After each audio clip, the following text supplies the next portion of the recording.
ফের শহরে ইডির অভিযান। ভিন রাজ্যের আর্থিক প্রতারণা মামলায় ইডির এই অভিযান। ইডির 6টি দল বিভিন্ন জায়গায় তল্লাশি চালাচ্ছে। 38 নম্বর সাদার্ন এভিনিউয়ে এক ব্যবসায়ীর ফ্ল্যাটে ইডির এই তল্লাশি অভিযান। আর একবার জানিয়ে রাখি, ভিন রাজ্যের আর্থিক প্রতারণা মামলায় ইডির তল্লাশি অভিযান।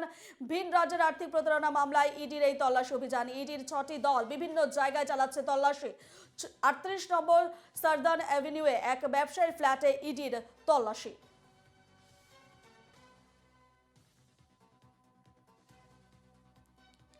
এ নিয়ে বিস্তারিত জানবো।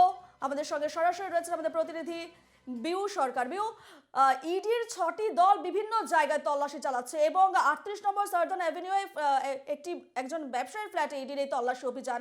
কি ছবি, কি জানা যাচ্ছে? দেখো, একদমই আজকে সকালবেলায় সাত সকালে ইডির একটি টিম সিজিও কমপ্লেক্স থেকে বেরোয় এবং শহর কলকাতার 6টি জায়গায় এনফোর্সমেন্ট ডিরেক্টরের 6টি টিম ভাগ হয়ে যায় এবং এই মুহূর্তে সাদার্ন এভিনিউয়ের যে 38 নম্বর সাদার্ন এভিনিউ, সেখানে ইডি আধিকারিকরা তারা আসে এবং আমরা এই মুহূর্তে দেখতে পাচ্ছি যে ইডির একটি গাড়ি রয়েছে এবং যেটা জানা যাচ্ছে, যেটা সূত্রের খবর, যে এই একটি ব্যবসায়ীর বাড়ি এই 38 নম্বর সাদার্ন এভিনিউয়ের যে 3 তলা রয়েছে, সেই 3য় তলাতে ইডি আধিকারিকরা তারা তল্লাশি চালাচ্ছেন। যেটা জানা যাচ্ছে, এখনো পর্যন্ত ইডি সূত্রে খবর যে ভিন রাজ্যের আর্থিক প্রতারণা মামলায় ইডির অভিযান 38 নম্বর সাদার্ন এভিনিউর এক আবাসনের 3য় তলায় এক ব্যবসায়ীর বাড়িতে এনফোর্সমেন্ট ডিরেক্টর আজকে সকালবেলাতেই পৌঁছয় এবং সকালবেলাতেই মোট 6টি টিম এই অভিযানে বেরোন। ভিন রাজ্যের আর্থিক প্রতারণা মামলাকে সামনে রেখে ইডির অভিযান। যদিও এখনো পর্যন্ত জানা যায়নি পুরোপুরি যে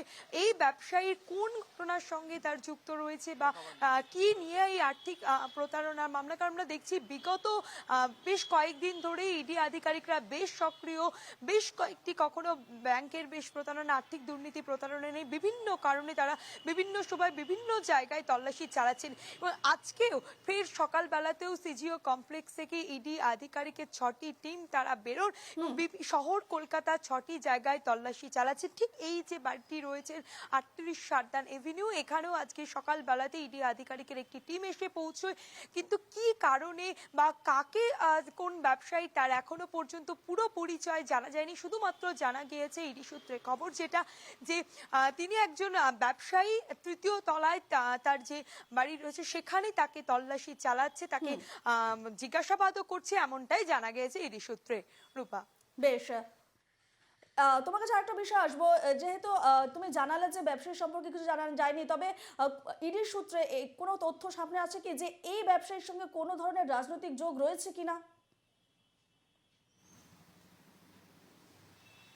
দেখো, এখনো পর্যন্ত সেটা জানা যায়নি যে কোনো রাজনৈতিক যোগ রয়েছে কিনা, কিন্তু যেটা জানা যাচ্ছে যে ভিন রাজ্যেরই কোনো আর্থিক প্রতারণা মামলাতেই তাকে আজকে জিজ্ঞাসাবাদ করছে বা তিনি বাড়িতে এখনো পর্যন্ত আছেন কিনা বা কেউ আছে কিনা সেটা এখনো পর্যন্ত পুরোপুরি ভাবে সামনে আসেনি।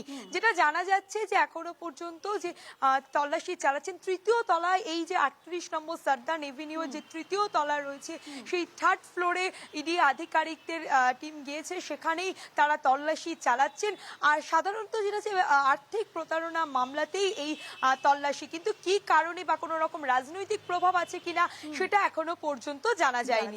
সেই খবরের আপডেটের দিকে নজর থাকবে বিউ। আপাতত ধন্যবাদ জানাচ্ছি।